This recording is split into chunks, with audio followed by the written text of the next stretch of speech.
film which you are about to see is an account of the tragedy which befell a group of 5 youths, in particular, Sallye Hardesty and her invalid brother, Franklin. It is all the more tragic in that they were young.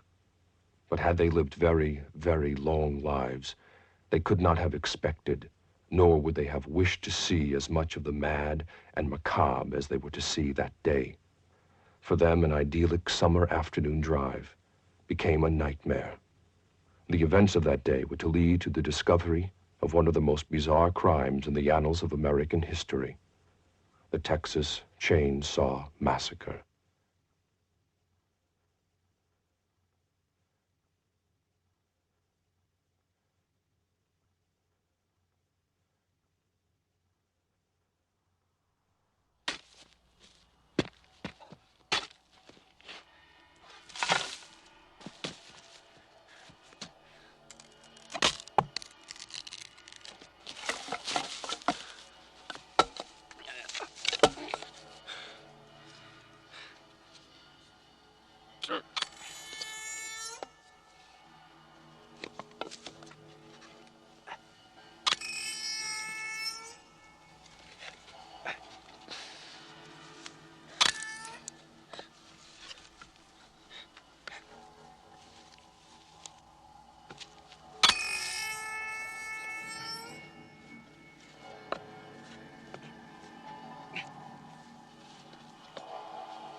Is only one of a series to be handed down as a result of a special grand jury investigation. Grave robbing in Texas is this hour's top news story. An informant led officers of the Muerto County Sheriff's Department to a cemetery just outside the small rural Texas community of Newt early this morning.